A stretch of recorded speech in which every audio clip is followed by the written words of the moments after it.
Soy el maestro en ciencias José Jonathan Santander. Estoy dentro del programa de recursos hídricos, manejo de cuenca, zona costera y Golfo de México, aquí dentro del Centro del Cambio Global y la Sustentabilidad en el Sureste. Bueno, el trabajo que les voy a presentar hoy se titula Variación temporal de los pigmentos y características biópticas del fitoplancton en la estación Antares, Baja California. Que este trabajo se hizo dentro de la Universidad Autónoma de Baja California, dentro de la Facultad de Ciencias Marinas y dentro del grupo de investigación Phytoplankton Ecology Team.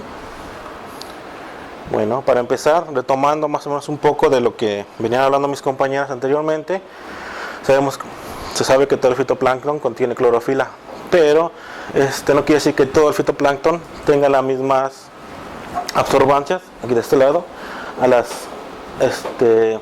mismas ¿cómo se llama? Longitudes de onda. Aquí podemos observar que distintas algas tienen diferente absorbancia a distintas longitudes de onda, ¿no? Bueno, enseguida, retomando, como les dije, ¿qué son las diatomeas? Son células aisladas o que forman cadenas y se dividen principalmente en dos, en pennadas y centrales, ¿no? Y debido a su capacidad de rápido crecimiento son las primeras en surgir o en aflorar ahí cuando existen condiciones de altas concentraciones de nutrientes. Otro de los grupos importantes para estudiar, que nosotros estudiamos con importancia, son los dinoflagelados o las dinofitas. Estos organismos son más cosmopolitas, se dividen en dos grupos también, principalmente en tecados y atecados, y se ven favorecidas en regiones tropicales con una mayor estabilidad en la columna de agua y menores concentraciones de nutrientes. Y el otro grupo que también se ha estudiado un poco más son las flageladas. Dentro de esas existen dos divisiones, las aptofitas y las clorofitas. Dentro de las aptofitas podemos encontrar a las fimnisofitas, que son los cocolitofóridos, que son uno de los microalgas que se están ocupando para la generación de imágenes satelitales y poder validar este tipo de imágenes. La otra división son las cripsofitas, que se clasifican por su clase, son Grimesophysa y Rhaphidophisi. Ya entrando un poquito más en la introducción de lo que les voy a contar del trabajo, la estación donde yo muestré es la estación Antares, Baja California, como les había comentado. Esta estación está dentro de una red latinoamericana que cuenta con 11 estaciones fijas a lo largo de toda Latinoamérica. Algunas de estas estaciones se encuentran en Brasil, Argentina, Colombia, Venezuela, por nombrar algunas, ¿no? Bueno, ¿y qué es lo que hacen estas estaciones? Generan series de tiempo de las concentraciones de clorofila, temperatura, propiedades ópticas, entre algunas otras factores, ¿no? Y su objetivo principal de esta red de monitoreo es estudiar los cambios a largo plazo en los ecosistemas costeros en toda Latinoamérica, para distinguir la variabilidad natural de las perturbaciones antropogénicas, ¿no? Bueno, para darles un poquito de introducción, ¿qué son las propiedades biópticas? Bueno, las propiedades biópticas nosotros las dividimos en dos: las propiedades ópticas inherentes, que son las denominadas por su magnitud y varían nada más del contenido que se encuentra en el medio acuático y no de la geométrica con la que incide la luz sobre el agua. Y las propiedades ópticas aparentes solamente están denominadas por la magnitud y la variación que incide la luz dentro del agua, ¿no? Bueno, siguiendo. Perdón por no decirles, pero nosotros aquí en este trabajo nos enfocamos principalmente a las propiedades ópticas inherentes, ¿no? Bueno, dentro de estas propiedades ópticas, los componentes que observamos son el fitoplancton, que aparte de absorber luz, va a dispersar la luz, la absorción por la materia orgánica o materia orgánica coloreada, que es en su mayoría absorción de la luz, y las partículas en suspensión que se encuentran dentro del agua, que la mayor parte de esta es dispersar la luz, que es lo que hacen, ¿no? Bueno, así ya en general, aquí tenemos todos estos grupos, cuáles son las que absorben: las moléculas de agua, el fitoplancton, detritos por material particulado mineralizado, y, como se había dicho, materia orgánica disuelta o SIDOM, que es como le vamos a estar nombrando de aquí en adelante, ¿no? Bueno, ya en metiendo todos estos componentes ya a una ecuación, nosotros podemos observar que la absorción total de la luz está dada por la absorción del agua, del fitoplancton, del detritos y del SIDOM, ¿no? Bueno, aquí yo les muestro en esta parte la absorción de cada uno de estos componentes de la ecuación. Aquí está el agua, abajo se muestra la longitud de onda de cada una de ellas, de 400 a 700 nanómetros aproximadamente. Y entonces aquí podemos ver cómo absorben con distinta forma estos componentes, ¿no? Entonces lo que nos da esta absorción a nosotros es que es una fuerte variabilidad que afecta la percepción de los sensores remotos, ¿no? Bueno, aquí les presento yo el área de estudio. Ahí se encuentra la estación Antares, Baja California. Está enfrente de la bahía Todos Santos y está aproximadamente a 10 millas náuticas del último punto de tierra. Y es un lugar donde se presentan grandes surgencias en esta zona. Bueno, como objetivo general de este trabajo es evaluar la variación temporal de algunas propiedades biópticas, como ya se las he mencionado, en la estación Antares de Baja California, y su relación con algunos procesos biológicos, físicos y químicos, ¿no? Bueno, la metodología que se utilizó para elaborar el trabajo, el muestreo in situ, fue la recolección de muestras con botellas goflo, como se observa ahí, son las botellas goflo. Se meten a distintas profundidades para obtener la muestra de agua. Una vez que se obtienen estas profundidades, estas muestras de agua, las pasamos a botellas de vidrio ámbar, esto para la obtención de la materia orgánica particulada que se hará el análisis en el laboratorio. Ahorita se los voy a enseñar cómo. También se hace un filtrado de 50 mililitros de agua para la obtención de los nutrientes, que también se hará en el laboratorio la obtención, y el resto del agua se recolecta en bidones de Nalgene para su posterior análisis de los siguientes componentes, ¿no? Bueno, ahora les voy a presentar las mediciones en laboratorio. Una vez que nosotros tenemos el agua ya en los bidones, la pasamos por un sistema de filtración, y de ese sistema de filtración nosotros vamos a obtener los filtros y los vamos a ocupar por dos metodologías, una para HPLC y la otra para la densidad óptica, que ya les había comentado, ¿no? Bueno, la derecha yo les presento, aquí en esta parte de aquí, la obtención de la concentración de pigmentos se hizo por la metodología de Barlow del 97. Nosotros inyectamos una muestra aquí en el HPLC, y lo que nos va a dar es un cromatograma donde se van a encontrar cada uno de los pigmentos con su respectivo valor, ¿no?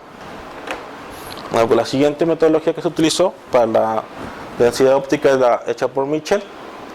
Aquí nosotros igual hacemos un prefiltrado, lo pasamos por el espectrofotómetro y él nos va a dar las curvas de absorción de nuestro material del fitoplancton, del detritos. Bueno, y para la materia orgánica coloreada, o el SIDOM, que les había enseñado las botellitas ámbar, bueno, esa se obtiene mediante la filtración del agua en un filtro de 0.2 micras para poder obtener el SIDOM. Y estos valores se van a meter a esta ecuación para poder tener los valores acertados del SIDOM.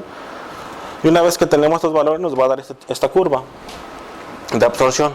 Bueno, una vez que nosotros tenemos esta curva, lo que nosotros hacemos es sacamos la pendiente a esta curva. Entonces esta pendiente nos va a decir cuál es la constitución de este SIDOM, si son fúlbicos o húmicos.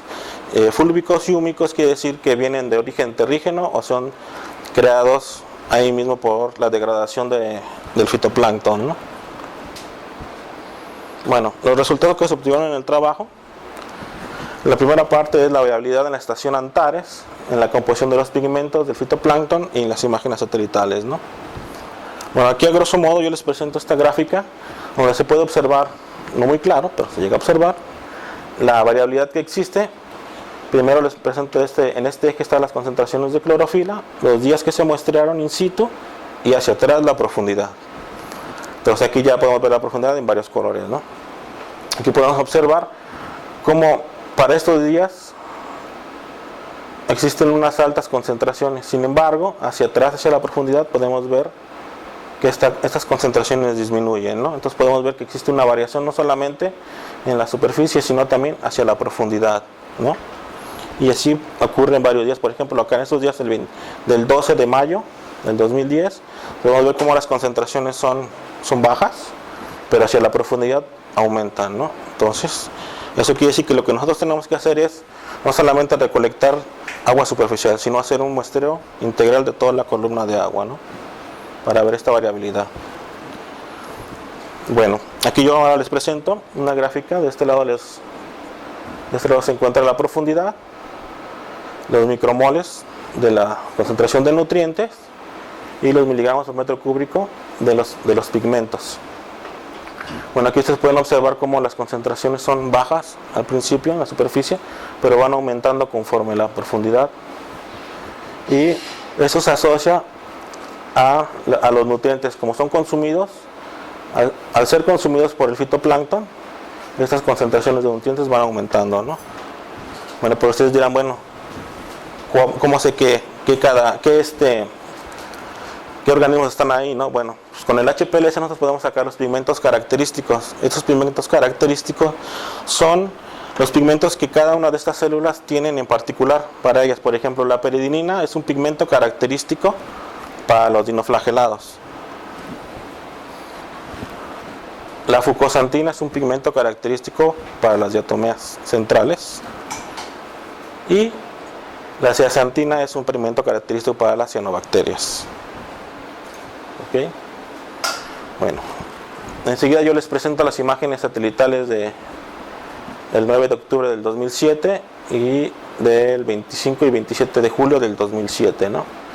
Bueno, aquí pueden observar cómo antes de eso, aquí les muestro una gráfica donde se ven las concentraciones de clorofila desde 0.06 hasta 3.9 miligramos, ¿no? Dependiendo del color va a ser la intensidad de las concentraciones. Entonces aquí podemos observar cómo las mayores concentraciones siempre están asociadas a la costa, por el aporte de nutrientes de la costa, y van disminuyendo conforme se van alejando hacia el océano. También podemos observar cómo con las corrientes se pueden ver estructuras oceanográficas asociadas a estas concentraciones, ¿no?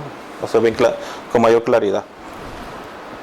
Bueno, una vez que hicimos eso, lo que nosotros quisimos hacer es hacer una comparación, ¿no? O sea, si ya tenemos las concentraciones in situ y tenemos las concentraciones del satélite, podemos observar y decir, bueno, existe una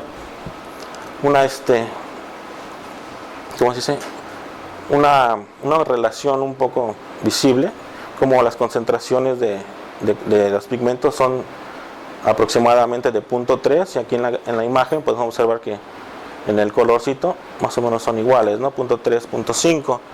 Bueno, pero aquí lo único que estamos observando en esta imagen son los primeros milímetros del agua, ¿no? Entonces no podemos observar en verdad todo esto que se encuentra aquí.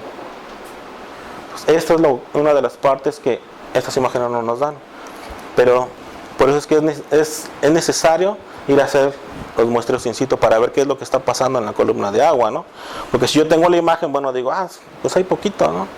Pero en ese momento, en los primeros milímetros. Entonces, si uno va y hace su muestreo y observa que las mayores concentraciones están en el fondo, pues entonces quiere decir que está pasando algo, ¿no? Bueno, de igual forma, la imagen del 9 de octubre del 2007, con la de los pigmentos del 2007, y aquí vemos cómo ahora, aquí las concentraciones son alrededor de 0.5, ¿no? Pero acá no hay altas concentraciones. Entonces decimos, ¿qué está pasando? Bueno, entonces, como les había mencionado anteriormente, no solo el fitoplancton es el único que está absorbiendo luz o dispersando la luz, sino que hay más componentes dentro del agua que son encargados de esto también. Entonces, eso también nos sirve para ir a muestrear y ver qué en realidad es lo que está absorbiendo la luz. Si es en verdad la clorofila, o son aportes, por ejemplo, aquí del río Grijalva, se podría decir, ¿no? Ok. Bueno, en la siguiente imagen también les presento igual las concentraciones. Esta es del 1 de octubre, esta es del 2 de septiembre de 2008. Y aquí vemos cómo se desprenden remolinos desde la costa hacia el océano y que van acarreando todas estas concentraciones de clorofila, ¿no? Bueno, miren, aquí hay otra imagen donde existen altas concentraciones en superficie y van disminuyendo hacia fondo, y aquí vemos que las concentraciones son mínimas, ¿no? Bueno, entonces ese es otro factor también para que veamos que hay necesidad de hacer este tipo de muestreo, ¿no? Bueno, esto también es igual. Bueno, ahora, después de esto, les voy a presentar qué es el coeficiente de absorción de la luz por el fitoplancton. Bueno, como ya les había mencionado, el coeficiente de absorción del fitoplancton se puede dividir en dos propiedades. La primera es el efecto de empaquetamiento, que se da por el tamaño celular, y la segunda es por la composición de los pigmentos. Bueno, aquí les presento una gráfica donde se observa la absorción por el fitoplancton en el lado izquierdo, y en la parte de abajo podemos observar la absorción de la luz, del espectro de absorción. Cada una de estas líneas representa una profundidad, y podemos observar que a los 30 metros las absorciones son altas, ¿no? Y conforme va disminuyendo empiezan a chaparrarse las absorciones. Esto se debe principalmente a que a mayor profundidad tenemos células más pequeñas, como ya he mencionado, por ejemplo, esta Zuleima, ¿no? Que las células más pequeñas por lo general se encuentran un poquito más en lugares más profundos. Bueno, pero si tenemos muchas más células pequeñas, entonces lo que hace al generar estas células una mayor cantidad de pigmentos, que es lo que pasa del efecto de empaquetamiento. Aquí podemos ver, hay una mayor cantidad de pigmentos en esta zona, que serían estas gráficas. Entonces, lo que está haciendo es que por ser muy pequeña la célula, y al haber una gran cantidad de pigmentos, estos pigmentos empiezan a como taparse, a sobrelaparse uno entre otro, y no dejan que la absorción sea muy buena, como la podemos observar a los 30 metros, donde las células son más grandes y no se sobrelapan estos pigmentos. Eso es lo que se observó en esa gráfica. Después de todos los muestreos, se hicieron unos grupos de las gráficas de absorción, y podemos observar que existen dos grupos donde se ven distintos coeficientes de absorción. El primero es donde se ve claramente cómo sube y nada más está un pico máximo y un mínimo aquí abajo. Y en esta segunda se observa como hay una especie de hombro. Eso quiere decir que no solamente la clorofila está absorbiendo ahí, sino que hay otros pigmentos asociados a esas absorbancias, ¿no?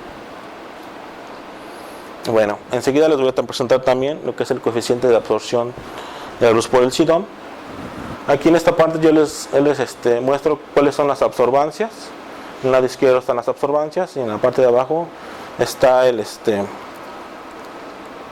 espectro de absorción. Aquí se dice que existe una tendencia mundial, la cual indica que a medida que aumentan las concentraciones de clorofila, la absorción de la luz por el sidón disminuye. Sin embargo, en zonas con alta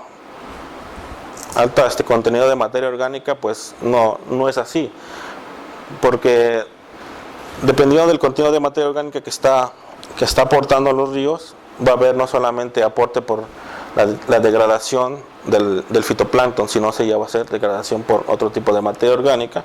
Entonces, lo que nosotros nos dimos aquí la tarea, y fue uno de los primeros trabajos que se hicieron en esa zona, con la S que les mencioné anteriormente, saber si exactamente el origen es terrígeno o in situ, ¿no? Se puede decir. Pero en esa zona se ve claramente, se ve un poquito claro porque no existe tanto aporte de ríos. Aquí sería un poquito más el reto de poder hacer esa división entre la materia orgánica que viene del río y la materia orgánica que se está disolviendo en ese momento del fitoplancton. Y ya por último les voy a presentar las imágenes de una comparación de la percepción remota junto con los datos in situ que tuvimos, ¿no? Para hacer esto, nosotros lo primero que hicimos fue, bueno, aquí les presento primero, hicimos una conversión de nuestros datos de absorción de clorofila, de fitoplancton, del detritus y del sidón, para ver cuál era el porcentaje que estos nos estaban dando dentro de la absorción. Entonces, aquí están los días y aquí están los porcentajes, ¿no? Entonces podemos observar que para nuestras muestras, en algunas partes la mayor absorción estaba dada por el SIDOM. Entonces decíamos, bueno, entonces en otras imágenes, ¿cómo se va a notar esto si la mayor absorción está dada por el SIDOM? Bueno, entonces hicimos la comparación, hicimos un estadístico, es un análisis del error cuadrático medio para poder hacer una comparación entre las imágenes, los datos in situ y las obtenidas por los sensores, ¿no? Entonces tiramos una línea y vemos que nuestros puntos están cerca y se ajustan a nuestro modelo que le aplicamos, ¿no? Con un 34%. Entonces este modelo está hecho por la NASA y entonces nosotros estamos dentro de la parte aceptable de la NASA. Entonces quiere decir que nuestros datos se dice que son aceptables. Sin embargo, aquí podemos observar cómo este dato, que se aleja significativamente de la línea, podemos ver que la absorción total o la mayoría de la absorción está dada por el SIDOM, ¿no? O sea, entonces ahí sí tendríamos que tener como un poquito de cuidado y, como les digo, ¿no? hacer no solamente ver los primeros milímetros, sino ver la totalidad de la columna de agua para poder hacer nuestros análisis, ¿no? Y nuestras comparaciones. Bueno, ya por último, las conclusiones que nosotros obtuvimos en el trabajo fue que el procedimiento de muestreo permitió evaluar la influencia de un evento frío de características interanuales en la variación de la temperatura. La distribución vertical de los pigmentos está influenciada por los ingresos de los nutrientes en relación con la intensidad de las urgencias. Como ese lugar es un lugar donde ocurren urgencias con mucha frecuencia, el aporte de nutrientes para la zona es muy grande, ¿no? Como otras conclusiones, las dos formas espectrales que les mencioné anteriormente identificadas presentan un patrón de variación temporal y en profundidad. Por tal motivo existe la necesidad de incrementar estas bases de datos, tomar muestras con una mayor continuidad para poder ver qué lo está causando esta variabilidad, ¿no? Bueno, y el coeficiente S, derivado del SIDOM, ahí nos permitió ver si existía un origen terrígeno o no, bueno, un origen, digamos, in situ, de la degradación de la clorofila. Y el uso de las imágenes satelitales en complemento de la obtención de los datos in situ permitió evaluar el efecto de los procesos costeros y oceánicos que afectaron a la estación, ¿no? Y ya por último, es importante considerar que la obtención de los datos biópticos en series de tiempo a largo plazo son indispensables para entender la dinámica biológica en diferentes zonas, ¿no? O sea, no solamente en ese tipo de zonas, sino que también podríamos ver qué es lo que está sucediendo, ¿no? Y este tipo de monitoreo aún es muy escaso a nivel mundial y de ahí su importancia de la generación de datos para la comprensión del cambio climático, ¿no? Y bueno, eso sería todo de mi parte.